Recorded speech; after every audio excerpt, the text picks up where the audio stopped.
안녕하십니까. 간중국 코리아 유진입니다.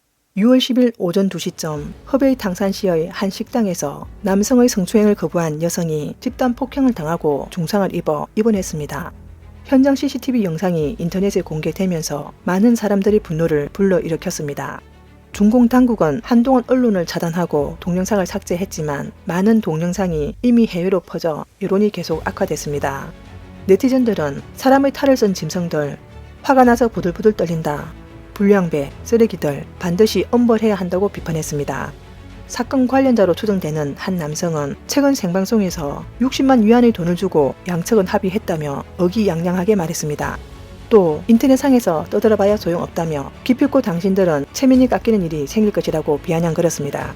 한 네티즌은 10일 밤 폭행 사건에 대한 여론을 억누르려는 시도가 있었으며 때린 남자는 이전에 범행을 저질렀는데 돈으로 매수해 법원에서 집행유예를 선고받고 경찰에서 불러났다고 폭로했습니다.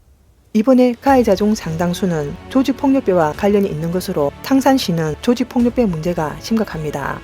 10일 인터넷 게시판에는 탕산 구타 사건의 당사자 녹취록 한 토막이 올라왔습니다. 녹취록에서 이 여성은 나는 정말 힘이 없다. 내가 나중에 아이를 낳는다면 아들을 낳았으면 좋겠다. 내가 남아 선호자가 아니라 내 딸이 태어나 혼자 이 사회를 마주하는 것을 원치 않는다고 하소연했습니다. 저명한 평론가 옌충거우는 중국 사회가 심각한 도덕적 타락에 처해 있다고 지적했습니다. 공직에는 공직부패, 민간에는 민간부패, 공직부패가 먼저이고 민간도 같은 방식으로 돈과 권력을 이야기하고 윗사람에게 아첨하고 아랫사람을 업신여기는 것을 유행어로 삼고 있습니다. 보수적 양식은 무능, 준법은 바보 취급을 받지만 야망과 폭력이 도의를 능가하는 현상은 일상화됐습니다. 중공당 문화가 없었던 중국 전통 사회에서는 아무리 강산이 무너져도 하청 사회는 상당히 안정된 상태를 유지했으며 전통적인 도덕 윤리관념은 사회를 정상적으로 유지하기에 충분했습니다. 중화민국 초기에 군벌들이 서로 싸울 때 베이징 시민들은 문 밖에서 단정하고 깨끗한 차림으로 나와 아는 사람을 만나면 서로 먼저 인사하고 예절이 바르고 웃으며 평온하게 말을 하고 소위 난세란 상층부의 난일 뿐 기층에는 결코 난리가 없었습니다. 도시에는 시민사회가 있고 농촌에는 학문과 등망이 높은 대직관리 향신들이 중추적인 역할을 하며 사회 윤리는 사람됨의 선은 지키고 있어 난세이지만 실제 세상은 그리 어지럽지 않았습니다. 오늘날 가장 큰 문제는 민간의 풍습이 패망하여 공직만이 부패한 것이 아니라 사회가 위에서부터 아래로 안에서부터 밖에까지 고검을 막론하고 악한 모든 것이 모여 중국 사회에서 범람하고 있습니다. 옌청거우는 전 국민의 도덕이 추락하여 중국은 난세가 닥쳐오고 있다며 한탄했습니다. 다음 뉴스입니다. 6월 11일 볼로디미르 젤렌스키 우크라이나 대통령이 싱가포르에서 열린 아시아 안보회의 샹그릴라 대화에서 화상 연설을 했습니다.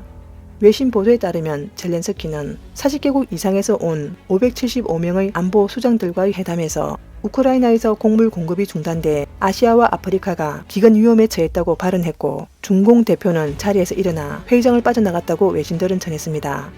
미국 싱크탱크 헤리티지 재단의 정책 분석가 에이노스는 트위터에 젤렌스키 연설로 중공 대표단은 홀을 떠났다고 밝혔습니다. 에이노스는 이후 해당 트윗을 삭제했지만 이미 네티즌들이 캡처해 유포했습니다. 일부 소식통은 에이노스가 중공과 베트남 대표단을 혼동했다는 지적도 있지만 다른 소식통은 에이노스가 중공의 압력에 트윗을 삭제했다는 얘기도 나왔습니다. 미국 애틀랜틱과 워싱턴 포스트의 기고 작가인 맥너 벌리는 볼로디미르 젤렌스키 우크라이나 대통령이 러시아 침공에 대한 허위 정보와 거짓 이야기를 질책했고 그가 연설을 끝냈을 때 중공 대표단은 박수를 보내지 않았다고 전했습니다. 또 한 기자가 중공의 대만에 대한 경제 군사적 위협에 대해 국제사회가 어떻게 대응해야 하는지 묻는 질문에 젤렌스키는 우크라이나는 살아있는 본보기다. 국제사회는 전쟁을 피하기 위한 모든 조치를 선제적으로 지원해야 한다고 답했습니다. 젤렌스키는 또 국제사회는 외교 수단으로 필요한 국가를 지원해야 하며 그 나라가 경제적, 군사적, 영토적으로 더 강한 나라와 맞서도록 내버려 두어서는 안 된다.